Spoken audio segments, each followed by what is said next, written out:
खबर शामिल करते हैं कहना से। कहना के इंचार्ज इन्वेस्टिगेशन ने नया बिजनेस ढूंढ लिया।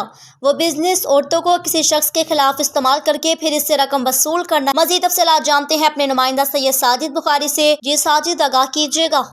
जी बिल्कुल, इस वक्त मैं थाना काना के इलाके रेहान गार्डन में मौजूद हूँ। मेरे साथ एक हवा की बेटी मौजूद है, जिसका कहना है कि वो अरसा 10 साल से गुनाह की दलदल में मौजूद थी, लेकिन एक शरीफुल नफ्स इंसान ने ना सिर्फ उसको पनाह दी बल्कि इज़्ज़त दी और उसके 4 साला बेटे के साथ उसको घर में रखा। लेकिन उसका सबसे जो बड़ा गुनाह बन गया इस गुनाह की दलदल को छोड़ना। एक दिन थाना काना की पुलिस आती है, उस घर में रेड करती है, उस औरत को उठाकर थाने ले जाती है और उससे मुतालबा करती है, पैसों का मुतालबा करती है, उसको गुनाह की दलदल में वापस जाने का मशवरा देती है और उन पे ऊपर पर्चा काट दिया जाता है और उनसे 3 लाख रुपया वसूल कर दिया जाता है, जिसका सबूत हमारे साथ बिल्कुल मौजूद है, ऑडियो वीडियो कॉल की सूरत में मौजूद है। हेलो राणा जी थाने ही हो भला? हाँ हाँ अच्छा राणा जी, मैं किया एक ना भाई नू पैसे लेने तो आया बेटा है ते 50 होया ते 50 कला दिया जे थाने बैठा है ते कल दे कोई चल चल ठीक ठीक। पहली दूर है कट किधर है ये? मज़ीद जो तफसीलात हैं हम इस हवा की बेटी की ज़बानी सुनते हैं और ये खुद हमें बताएगी कि इसके साथ क्या बीती। जी अस्सलाम वालेकुम सर, मेरे साथ ऐसे हुआ। से आई स्टेशन पे रुकी, ठीक हो गया ना, तो उधर आके ना मुझे एक औरत मिली, उसका नाम है सुगरा। ठीक हो गया, उसने आके मुझे सर पे हाथ रखा, उसने कहा मैं तुम्हें बेटी बना के अपने घर लेके जाती हूँ। वो मुझे घर लेके जाती है, अपने बेटे से मेरा निकाह करवाती है और पहली रात ही मुझे किसी गैर मर्दों के पास भेज देती है। उधर से 11 साल तक मुझे भेजती रही है। मैं हर रात उसको कहती रही हूँ मुझसे बर्दाश्त नहीं होता, मैं ये नहीं करना चाहती। लेकिन जब मैं छोड़ती थी मुझे मारते थे, मेरे पे तशद्दुद करते थे, जुल्म करते थे मेरे पे। हम दोनों माँ बेटे फुटपाथ पे सोते रहे, हमें घर से निकाल देते थे। अगर किसी इंसान ने हमें इज्जत देने की कोशिश की है तो ये लोग उसके खिलाफ खड़ा कर रहे थे, मुझे कह रहे थे उसके खिलाफ खड़ा हो जाओ, उसके खिलाफ ये बयान दो।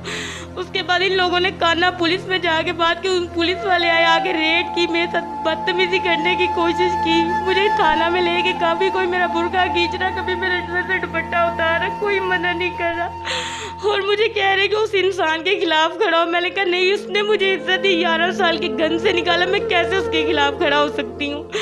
उन्होंने मुझे इज्जत दी, मेरे शोहर तक को उसने कहा कि रहने के लिए पनाह दी, लेकिन उन लोगों ने मेरे से जुल्म की इंतहा की है।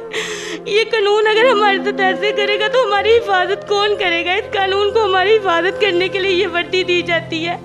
ये कानून वाले ही उस आंटी को बुला के थाने में मुझे जलील करते हैं, मुझे कहते हैं ये किश्ती है, ऐसे गालियाँ देते हैं मुझे कहती है कि उसके खिलाफ ये बयान दो, ये दो। मैंने कहा मैं नहीं दे सकती। कोई मेरा कान खींच के किसी कमरे में लेके जाता है, कोई किसी कमरे में मुझे जलील करता है। लेकिन मैंने जब ना की तो असगर बेटी ने मुझे कहा कि इस तरह उसके खिलाफ बयान दो। मैंने कहा मैं नहीं दूंगी। उसने कहा इस तरह बयान दो, ठीक है। फिर उसके बाद राणे ने बात की कॉल पे करके, उसने कहा 3 लाख रुपया चाहिए तो अगर इसकी रिहाई चाहते हो। फिर उसकी वजह से जब वो पैसे लेके उनको भी पकड़ा, जलील किया थाने में मेरी वजह से। अगर एक इंसान हमें इज्जत देता तो उसके साथ ये ऐसा पुलिस वाले करते। ये पुलिस वाले कानून हमारी हिफाजत के लिए होता है, लेकिन इन लोगों ने मुझे दोबारा उस आंटी के पास भेजने की कोशिश की, लेकिन मैं ये गंद नहीं करना चाहती थी। मुझे जलील किया इन लोगों ने। उसके बाद इस बातों की वजह से मेरे भाइयों ने मुझे घर से निकाल दिया, मेरे घर वालों ने। हम फुटपाथ पे दोनों माँ बेटे रहते, हमारी कौन हिफाजत करेगा? ये कानून ही अगर उठ के हमारी इज्जत उछालेगा तो हमारी इज्जत के लिए कौन आएगा? कौन हमारी इज्जत में हिफाजत करेगा? कभी कोई इस तरह की बात कर रहा है, कभी कोई जलील कर रहा है हमें।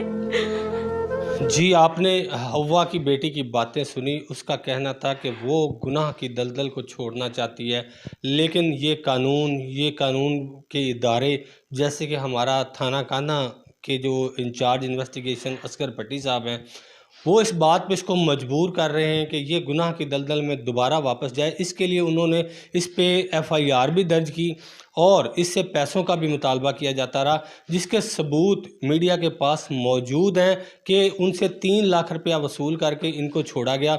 अब दोबारा बार बार उसको थाना का धमकियां दी जाती हैं, कभी उसको कॉलें की जाती हैं, कभी उसको कहा जाता है कि शराब की बोतल लेके उसको कहा जाता है कि आज हमारे घर रहो।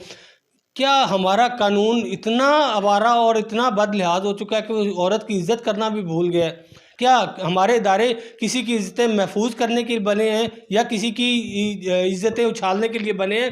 دوسرا میں آپ کو ایک چیز بتاتا چلوں کہ جو ہمارے اس عورت کے بقول وہ اس نے ساری ڈیٹیل تھانہ کانا کو بتائی کہ میں اس طرح گناہ کی دلدل کو چھوڑنا چاہتی ہوں، جس کے بعد اس عورت نے کیا تنگ کرنا، تھانہ کانا کی پولیس اس کو اتنا تنگ کر رہی ہے کہ یہ مجبور ہو گئی ہے میڈیا پہ آنے کے لیے، اپنا بیان دینے کے لیے کہ برائے مہربانی پولیس کے پاس جا کے اس نے دیکھ لیا ہے، اس نے اس کی عزت محفوظ نہیں ہے۔